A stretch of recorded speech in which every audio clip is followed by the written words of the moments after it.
Hola, ¿cómo están? Bueno, el día de hoy les quiero hablar sobre un tema muy utilizado en odontología, que son los anestésicos locales. Vamos a hablar un poquito de generalidades y bueno, espero que les sirva a los compañeros odontólogos y a mis alumnos para que les apoye con sus clases de anestesia y de farmacología. Bueno, vamos a hablar sobre la estructura química de los anestésicos. Los anestésicos van a ser de dos tipos, amidas y ésteres. Su estructura química está compuesta por un anillo aromático, una cadena intermedia y un grupo terminal que está subdividido en una cadena hidrocarbonada y en una amina terciaria. Vamos a hablar brevemente de cada uno de ellos. Bueno, vamos a tener el anillo aromático o el núcleo aromático, que va a ser el responsable de dar liposolubilidad a la molécula. Este va a hacer que sea obviamente liposoluble o lipofílico. Esta cadena, por ejemplo, este anillo va a dar, si ustedes recuerdan, los nervios tienen una membrana lipídica, una bicapa lipídica, tiene lipoproteínas, y bueno, esto va a atravesar, va a ayudar esta parte, el anillo aromático, que pueda introducirse dentro de la célula nerviosa para poder actuar dentro de ella y producir lo que es inhibir la bomba sodio-potasio. Entonces vamos a tener una cadena intermedia. Esta cadena intermedia va a estar conformada por enlace de tipo amida o de tipo éster. ¿Vale? El enlace tipo amida va a ser el grupo amino y el éster va a tener un grupo carboxilo. La cadena hidrocarbonada va a depender del número de carbonos e hidrógenos. Esto va a determinar qué tipo de anestésico va a ser. Lidocaína, por ejemplo, procaína, articaína, mepivacaína, etc. Y la amina terciaria, esta amina le va a dar a la molécula, le va a dar la parte hidrofílica. La parte hidrofílica va a hacer que sea fácil de difundirse en el líquido que esté fuera del nervio. Entonces tenemos el anillo aromático, que va a ser la parte lipofílica, y la amina terciaria, la parte hidrofílica. Este es el grupo amino y este es el grupo carboxilo. Vamos a pasar al metabolismo, tanto de las amidas como de los ésteres. Si ustedes recuerdan, las amidas se van a metabolizar en el hígado, ¿vale? ¿En dónde? En la fracción ribosomal del ribosoma. Fracción microsomal del ribosoma. Y los ésteres se van a metabolizar en la sangre, en una enzima que se llama pseudocolinesterasa plasmática. Y ambos van a ser eliminados vía renal. Ahora vamos a conocer al cartucho dental. Ustedes conocen esta caja. Bueno, vamos a poner aquí el cartucho y vamos a colocarlo aquí por partes. Esto se va a llamar cubierta de aluminio. Este tubo va a ser el tubo que contiene la solución, que puede ser de vidrio o de plástico. Vidrio y plástico. El émbolo, que va a hacer que podamos empujar el anestésico hacia la zona que queremos infiltrarlo. Va a tener las mediciones, que aquí en México es de 1.8 y en Estados Unidos me parece que es de 2.2. Aquí no he visto ninguno, pero sé que existen. Tenemos la fecha de caducidad. Tenemos el diafragma, que es esta estructura que está aquí. Y esta banda codificadora de colores. Va a depender del anestésico y de la marca, la codificación de los colores. La hada los maneja de esta manera. Bueno, es un ejemplo, porque bueno, hay varios, no quiere decir que todas sean de este color, pero bueno, Seiko maneja, por ejemplo, la lidocaína con epinefrina en verde y la lidocaína simple en rosa. Por ejemplo, aquí la ADA no lo maneja en rosa y aquí está en azul, ¿no? Ahora vamos a ver el contenido del cartucho dental. Va a tener todos estos principios, bueno, todas estas sustancias, perdón. Vamos a tener el principio activo como la lidocaína, que viene al 2%, la mepivacaína al 3%, la articaína al 4% y la prilocaína al 3%. Vamos a tener el vasoconstrictor, que puede ser epinefrina o felipresina y puede venir en estas concentraciones, 1 a 50.000, 1 a 80.000 o 1 a 100.000. El agua destilada, que va a ser el disolvente. El cloruro de sodio, que va a hacer que se vuelva isotónica la solución y pueda ser compatible con el cuerpo. Un antioxidante, que va a ser el bisulfito sódico. Y el metilparabeno, que era un bacteriostático. Este metilparabeno fue prohibido por la FDA en 1983 porque provocaba alergias, fue eliminado. Este se utilizaba, por ejemplo, antes se solía reciclar los cartuchos y con evitaban que se llenara de bacterias, pero bueno, como ocasionaba las alergias y aparte no es algo muy saludable estar compartiendo los cartuchos porque podemos transmitir enfermedades, pues bueno, se eliminó para eliminar esa parte de las alergias y de transmisión de enfermedades.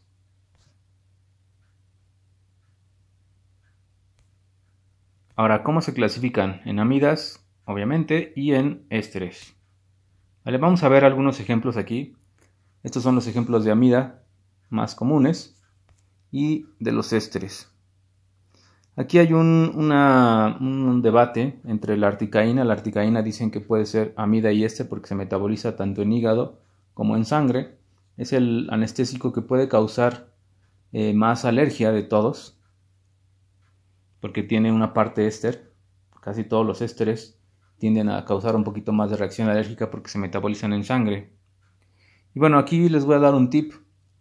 ¿Cómo saben, si les preguntan en la escuela, cuál es una amida y cuál es un éster? Pues bueno, aquí les voy a dar un tip muy sencillo.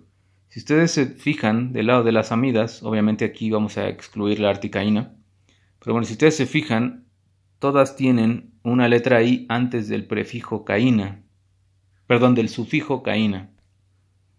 Miren, vean, ahí está. Entonces, antes del sufijo caína tienen una I y los ésteres no la tienen, ¿ya vieron? De este lado no vemos ninguna I antes del sufijo caína. ¿Vieron? Ese es un tip como para que se acuerden cuál es una amida y cuál es un éster. La alergia es casi inexistente en las amidas y en los ésteres, pues bueno, es un poquito más común. Aquí abajo les puse la articaína, como cambia de azul a verde, de verde a azul, porque quiere decir que está aquí entre los dos grupos, ¿vale? Bueno, vamos a ver un poquito del clorhidrato de lidocaína, perdón. Esta es su fórmula química. Es una amida. El inventor o el que lo descubrió fue Niels Lofgren en 1943. El pH sin vasoconstrictor, el pH con vasoconstrictor, aquí se los dejo. Esto lo saqué de el libro, ¿cómo se llama? El de Malamed. Su comienzo de acción es de 2 a 3 minutos. En embarazadas tiene una clasificación B, su metabolismo es hepático y su excreción renal. Viene disuelta la epinefrina de 1 a 50.000 y de 1 a 100.000. ¿Vale? Con el 1 a 50.000 es para control de hemorragias, ¿vale? Entonces aquí, según el libro de Malamed, el tiempo de acción en la encía es de 5 a 10 minutos, dura eso más o menos, y en el tejido blando de 1 a 2 horas, ¿vale? Esto es lo que comenta el libro de Malamed.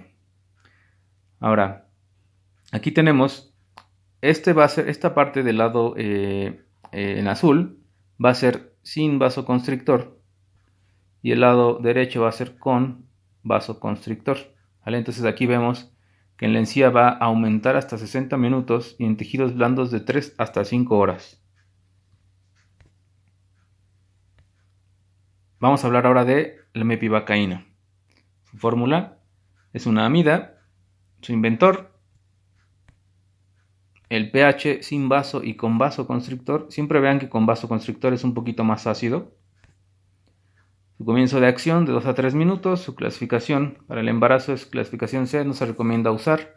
La más noble sería la lidocaína, de preferencia simple, para pacientes embarazadas. Van a ser los vasoconstrictores que podemos encontrar en la mepivacaína, y el tiempo de acción en tejido blando, tejido duro, con y sin vasoconstrictor. ¿Vale? Aquí les dejo los datos. Todo esto fue obtenido del libro de Malamed. Bueno, ahora vamos a hablar de la articaína. Esta es su fórmula química. Recuerden que es una amida y también lo pueden encontrar como si fuera un éster. Disculpen la letra. El inventor, el pH sin vasoconstrictor no hay porque, bueno, me parece que no existe la articaína con simple. O por lo menos no lo maneja así el libro. El pH con vasoconstrictor es de 4.4 a 5.2, es un poquito ácido. El comienzo de acción es rápido, de 2 a 3 minutos. La clasificación es C. Y vean aquí cómo se metaboliza en el hígado y en el plasma, ¿vale? Y se elimina por vía renal. Entonces, ese es el tiempo de acción en tejidos blandos y duros con vasoconstrictor. Dura de 60 a 75 minutos en la encía y de 3 a 6 horas en tejidos blandos. Ese es el que más dura. Ahora vamos a hablar brevemente del vasoconstrictor. El vasoconstrictor, ¿para qué nos va a servir? Va a aumentar la seguridad, duración y profundidad del efecto anestésico. Va a reducir el flujo sanguíneo en la zona. Y vamos a tener más o menos los pHs con vasoconstrictor de 3.3 a 4 y sin vasoconstrictor de 5.5 a 6. ¿Vale? Vamos a tener aquí catecolaminas, que son la adrenalina o la epinefrina, con vasoconstrictor natural, y un sintético que es la felipresina. ¿Vale? La felipresina es una hormona sintética, tiene un efecto menor a la epinefrina. Este no ocasiona hipoxia tisular, tiene efectos secundarios mínimos, actúa en el músculo liso vascular, y este fármaco puede producir metahemoglobinemia fetal. Ahorita vemos qué es eso. La adrenalina, pues bueno, es una hormona y un neurotransmisor, como ustedes saben. ¿Cuáles son las contraindicaciones de los vasoconstrictores? Van a ser todas estas patologías. En hipertiroidismo aumenta el tono adrenérgico y taquicardia, causa taquicardia. En diabetes, hiperglucemia, al inhibir secreción de insulina. En hipertensión podemos provocar una crisis hipertensiva. Se recomienda no usar en infartos recientes de 6 meses. Bueno, que ocurrieron hace 6 meses. Diabetes e hipertensión, se puede utilizar el vasoconstrictor, pero en dosis mínimas. 2 cartuchos máximo. Mencionan algunos que hasta 3, pero bueno, yo colocaría nada más 2 máximo si es necesario. En caso de que sea no controlada, no se recomienda utilizarlos. Puede provocar o complicar el glaucoma. Si ustedes recuerdan o conocen, el glaucoma es la hipertensión ocular, ¿vale? Aquí hay de 2 tipos, de ángulo abierto y de ángulo cerrado. No vamos a hablar de glaucoma. Insuficiencia coronaria, feocromocitoma. El feocromocitoma es el término médico que se usa para describir un tumor de la médula suprarrenal. Y no podemos utilizar el vasoconstrictor en zonas que tengan poca irrigación. ¿Por qué? Porque podemos necrosar la zona, por ejemplo, donde hay poca irrigación. Si ustedes, por ejemplo, van a quitar algún, no sé, algún nevo, algún lunar de la nariz o alguna lesión de la oreja, no se recomienda utilizar vasoconstrictor, porque si de por sí el cartílago es avascular, ustedes le están quitando la poca irrigación que tiene la piel y entonces pueden causar ahí que se necrose el cartílago y la piel de las zonas con poco flujo sanguíneo, como por ejemplo la nariz, la oreja y genitales, ¿no? Posiblemente en dedos también podría considerarse con poca irrigación, porque son ya arterias muy pequeñas, arteriolas. Aquí está, por necrosis tisular.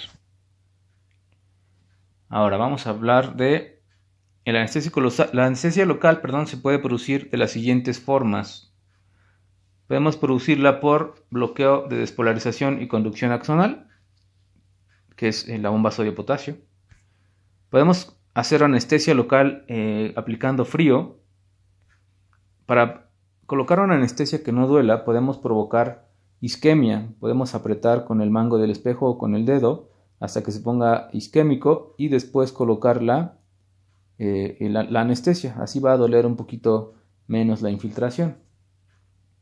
Y la última, pues bueno, va a ser por compresión sobre troncos nerviosos. En este caso, por ejemplo, sería cuando se sienten que se les duerme alguna extremidad, es porque se está llegando poco flujo sanguíneo a los nervios y por eso se siente como que se duerme la pierna, a veces una parestesia.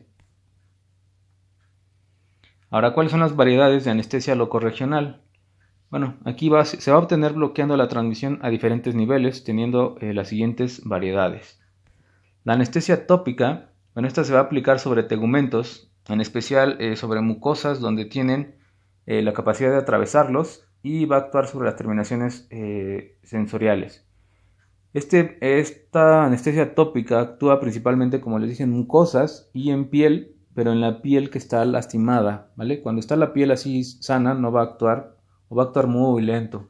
Entonces, si lo ponen en una herida, así como un raspón, una dermoabrasión, va a actuar ahí el anestésico tópico. La infiltrativa, esta se va a inyectar alrededor de las terminaciones nerviosas o aquellas fibras terminales que no son macroscópicamente identificables. Vamos a tener también el bloqueo de campo. Este se va a obtener cuando se impide la propagación de los impulsos de las fibras nerviosas terminales que macroscópicamente son identificables. O sea, este nervio sí lo vamos a poder ver, va a ser un poquito más grande el nervio. El bloqueo nervioso se consigue cuando la inyección del anestésico se hace lejos de las terminaciones nerviosas. Esta va a ser en un tronco ya un poquito más grande. Y el bloqueo troncal o ganglionar, obviamente el efecto anestésico es muy superior a las técnicas infiltrativas porque se va a bloquear un tronco completo. ¿Vale? Entonces vamos a ver aquí cómo las vamos a clasificar. Entonces la anestesia infiltrativa va a ser local al igual que la tópica. El bloqueo de campo va a ser un bloqueo terminal. El bloqueo nervioso va a ser un bloqueo de rama y el bloqueo troncal va a ser obviamente un bloqueo de un tronco. Ahora, ¿cuáles son los tipos de anestesia local? Vamos a tener varias, entonces vamos a tener aquí la mucosa, que va a ser el equivalente a la tópica. Vamos a tener la submucosa y vamos a dividirla en varias, en superficial, supraperióstica y papilar. La submucosa va a ser la anestesia más superficial que se puede conseguir por una punción e infiltración, ¿vale? Después vamos a tener la supraperióstica, como su nombre lo dice, es por arriba del periósteo. Vean, aquí la línea amarilla representa el periósteo, está por encima. La anestesia papilar se va a inyectar solo la solución anestésica en las papilas dentarias, ¿vale? Vamos a tener ahora la subperióstica, esta va a ser por debajo del periósteo, vean aquí cómo atraviesa. Ahora vamos a tener la intraósea. La intraósea tenemos a fuerzas que hacer una osteotomía para poder que la anestésica quepa que la aguja quepa por ahí, y se va a dividir en intradiploica y en intraseptal. La intraseptal sería donde está el septo del hueso, ¿vale? En una tabla. La intraligamentosa, pues bueno, va dentro del ligamento periodontal.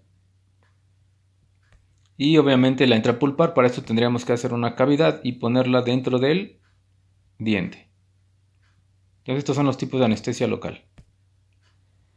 Ahora vamos a hablar de una teoría que se llama teoría del receptor específico.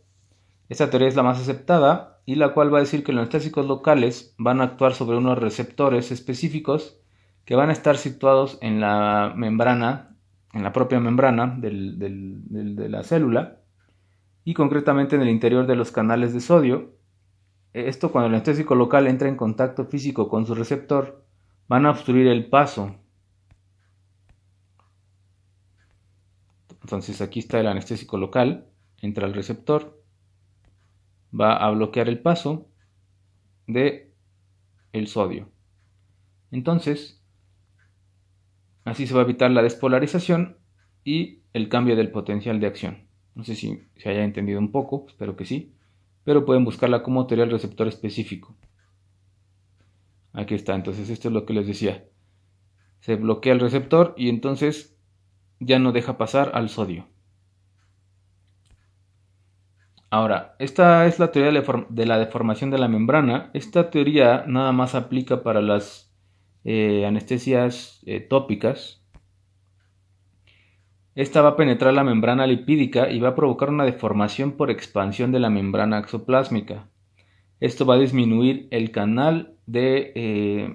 diámetro, de los canales de sodio y va a impedir el tránsito del sodio.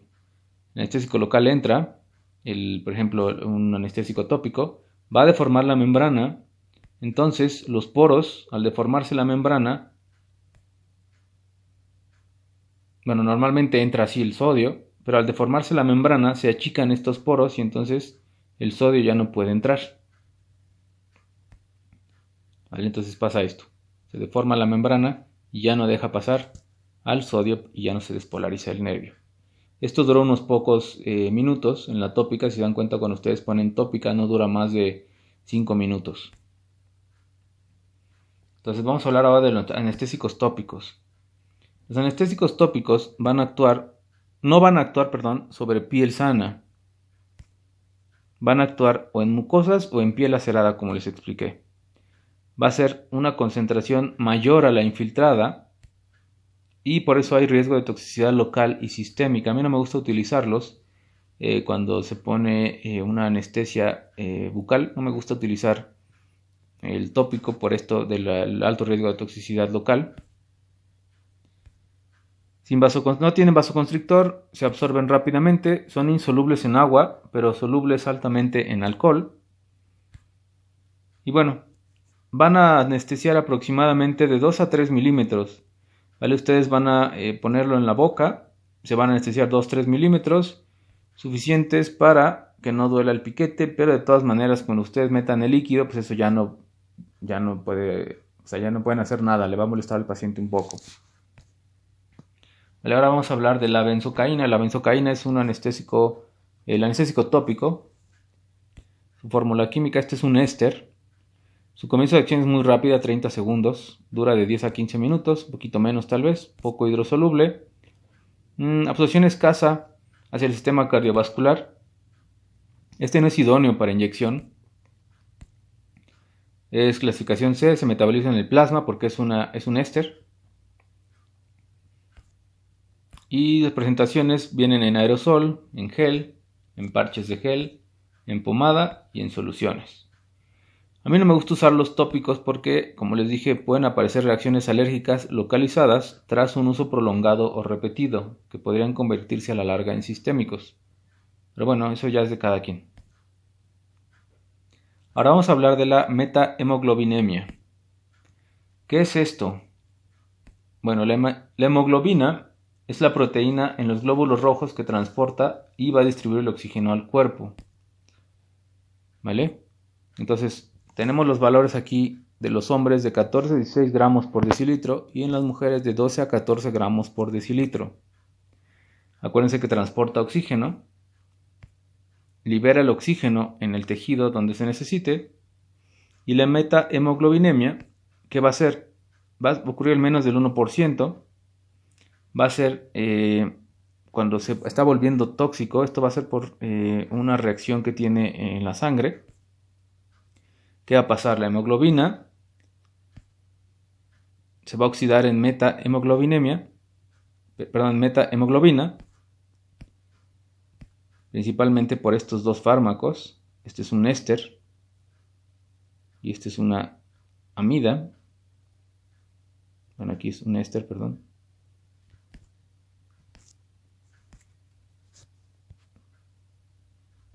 Y bueno, ¿qué va a pasar? No va a transportar el oxígeno, por lo cual no va a liberar el oxígeno. ¿Y qué va a pasar entonces? Vamos a tener este signo que es una cianosis periférica. ¿Qué es cianosis? Cuando se vuelve, cuando por falta de oxígeno se vuelve un poquito azulado las extremidades periféricas, por ejemplo los labios, los dedos. Bueno, ¿cuáles son los síntomas? Coloración azulada de la piel, como les dije, cianosis, dolores de cabeza, mareos, se puede alterar el estado mental un poco, se pueden alterar los pacientes, se van a sentir fatigados, se van a sentir que no pueden respirar bien porque no se transporta el oxígeno. ¿Y cuáles son las pruebas y exámenes? Vamos a tener aquí, tendríamos que realizar aquí una gasometría arterial, o si no tenemos facilidad de hacerlo, pues bueno, si tenemos un oxímetro podemos ahí ver algunos valores. Por ejemplo, este 98 es la saturación de oxígeno en sangre, debe de ser del 95 al 100%. Ese es el pulso, 62 latidos por minuto, ¿vale? Y me parece que nada más es lo importante que se ve aquí. Ahora, ¿cuál es el tratamiento para esta patología, esta entidad? Bueno, tenemos el azul de metileno para tratar la metahemoglobinemia grave. Vamos a aplicarlo de 1 a 2 miligramos por kilogramo, intravenoso, lento, en 5 minutos, diluido en solución salina. Y tenemos que repetirlo en media hora a 1 hora, ¿vale? El ácido ascórbico, que es un poquito más fácil de conseguir, lo aplicamos intramuscular.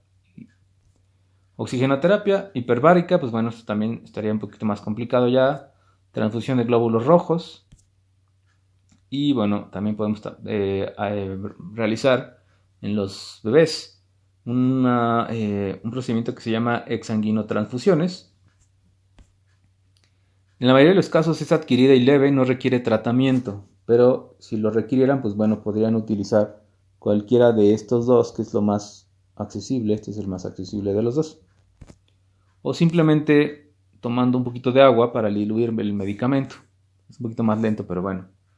Entonces, si es adquirida con un buen pronóstico, se evita, bueno, más bien tendríamos que, identificar bien el agente causal para evitarlo posteriormente, si fue un medicamento, un alimento o algún químico. ¿Qué complicaciones puede haber? Pues bueno, el shock anafiláctico, convulsiones y pues bueno, el que no queremos nadie, la muerte del paciente, ¿no? Entonces bueno, ahora vamos a hablar de otra cosa. ¿Por qué resulta difícil conseguir un bloqueo nervioso adecuado en tejidos inflamados o infectados? Bueno, en este caso, ¿por qué creen que sea así? Si ustedes recuerdan, la piel sana tiene un pH de 7.4 aproximadamente, es neutro casi. Pero si hay una inflamación, una infección, este pH va a bajar a 5 o 6, un poquito más ácido de lo normal. Si ustedes recuerdan esta tabla, bueno, el neutro es el verde, el 7, y está bajando a 5 o 6, ¿vale? Entonces, los procesos inflamatorios o infecciones van a generar productos ácidos, y la acidificación del tejido va a disminuir la eficacia del anestésico local. Entonces, vamos a suponer de un 100% que actúa el anestésico, van a obtener un 60% aproximadamente de anestesia, o sea, al paciente le va a doler lo que le hagan, ¿vale? Ya cuando le quiten la causa, por ejemplo, una muela infectada, pues bueno, se le va a ir actuando el anestésico y va a provocar la anestesia que queremos, pero bueno, ya que hayamos quitado el diente, ¿no? Por ejemplo. Ahora, bueno, esta es una tabla que obviamente viene en el Malamed. Aquí la puse. Y bueno, vamos a hacer unos ejercicios aquí para que aprendamos a colocar, a saber cuántos cartuchos vamos a aplicar. Recordando que el cartucho tiene 1.8 mililitros. Esta es la fórmula. Kilogramos por miligramo por kilogramo. Nos va a dar los miligramos y esto lo vamos a dividir entre los miligramos del cartucho de que tenga la lidocaína, por ejemplo. Y esto nos va a dar el total de cartuchos. A ver, vamos a hacer los ejemplos para que me entiendan. Entonces vamos a ocupar los más comunes aquí. Vamos a ocupar la fórmula. Y vamos a tener aquí un ejemplo así al azar. 70 kilos pesa el paciente y vamos a tomar los miligramos por kilogramo de la lidocaína al 2% con epinefrina, que va a ser 7. ¿Vale? Esto lo vamos a multiplicar por 70 y nos va a dar los miligramos, que son 490. Y esto lo vamos a dividir por los miligramos que contenga el cartucho, que va a ser 36. Y esto nos va a dar el número de cartuchos que podemos usar en el paciente. ¿Vale? Si ustedes se fijan, la dosis máxima es de 500 y nosotros nunca pasamos los 500, quedó en 490. Entonces, si el paciente sobrepasara esta dosis, pues bueno, el número máximo sería, aquí máximo sería 14. Aquí lo ideal sería, lo que yo haría, por ejemplo, nunca he usado tantos cartuchos, pero bueno, si nada más no se les da anestesiar y están usando cartuchos, pues bueno, yo les recomendaría redondearlo hacia el número de abajo, no hacia el número de arriba, ¿no? Entonces sería 13 el número máximo de cartuchos que podemos usar a una persona de 70 kilos. Entonces vean, nunca pasó la dosis máxima que fue de 500. ¿Vale? Vamos a hacer otro ejemplo ahora. Ahora con lidocaína simple. Entonces el paciente pesa 60 kilos por 4.5. Lo estoy tomando de la tabla de arriba para que no digan de dónde saqué el valor. Nos va a dar aquí 270 miligramos sobre 36, que son los miligramos del cartucho de lidocaína. Y nos va a dar un total de 7.5, que lo vamos a redondear a 7. ¿Vale? Nunca pasamos la dosis de 300 miligramos, entonces no hay problema de que podamos provocar alguna reacción en el paciente. ¿Vale? Espero que les haya quedado claro estos ejemplos. Recuerden esto, que son en un cartucho de 1.8 mililitros, ¿vale? No sé en otros países si hay de 2.2, pero ahí cambiaría, ¿vale? Entonces, bueno, espero que les haya servido este video y pues cualquier duda me lo escriben en los comentarios y pues bueno, hasta el próximo video.